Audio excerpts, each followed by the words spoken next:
Today I'm going to explain to you a CAD that I made to further my proof of concept CAD earlier this season for Vex V5 Override.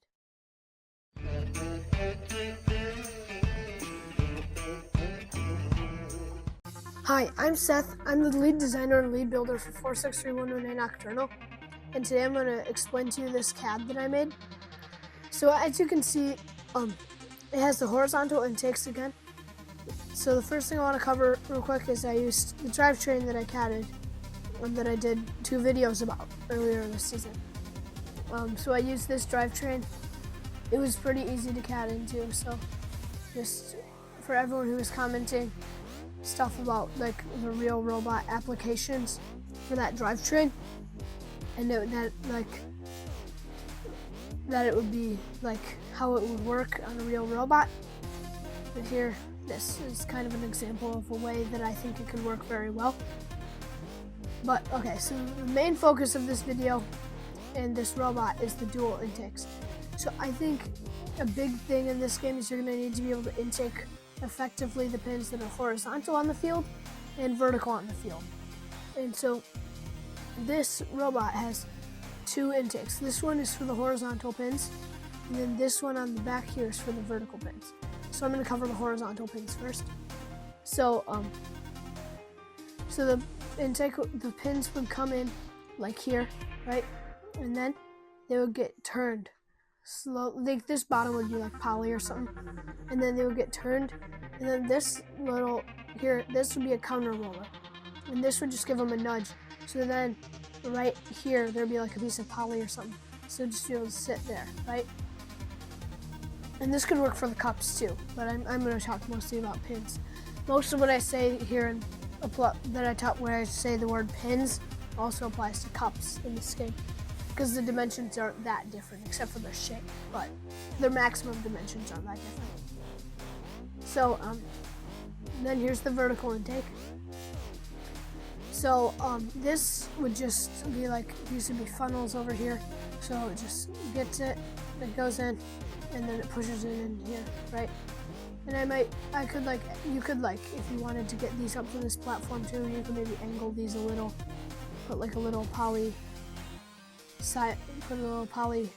like wedge there if you wanted to do it that way, which you could do that, or you could just do it this way, so that it would just get in, it would just stay there.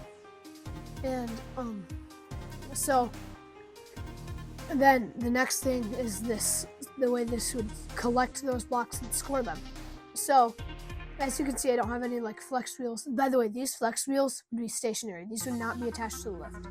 Nothing I have CAD'd here would be attached to the lift. What would be attached to the lift is I was thinking like something like with like mesh, like the same way the Lady Browns were for wall stakes scoring and high stakes a lot of the time. Some type of like a friction hold for the blocks where it would be open on this side and on this side. And I think I would make it like with like pneumatics or something, make it so it can flip this way for orientation of the blocks, right? So yeah, so there would be no motors required in this scoring part, which is great to get center of gravity lower when you're raised up and trying to score. So that's the main difference from my CAD earlier, is just the way the scoring works. So I think this is a way more effective design. You don't have to deal with like these flex wheels and like this like being different, or being these flex wheels being on here. You don't have to deal with like perfect timing. Like if you make it go a little too long, then the flex wheels will shoot out this way. Like that's the main difference, and that's the main improvement. But another huge improvement I want to talk about is this lift.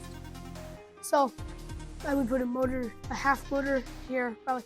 So okay, for motor distribution on this robot, since power takeoffs are illegal, motor distribution is kind of important. So do 55 watts for the drivetrain, and then this intake would be 11 watts, and I would have this intake and this counter roller and these flex wheels for the vertical intake. These would all be powered together by 11 watts. So by an 11 watt motor. So you would have to do like one of those 90-degree sprocket change thingy, angle change thingies with the gears to do this. That would be kind of annoying, but I think it would still work once you have it set up. Okay, so that's 66 watts, and then that's everything. So the lift gets 22 whole watts, which I think is a good amount. So what I would do is, I would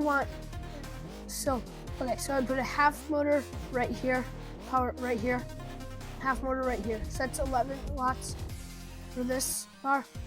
And then I would put probably a half motor here and chain up and like a high strength shaft across, so that would just power both, or a 5.5 watt motor here, both, and then probably a 5.5 up here with a shaft across, right?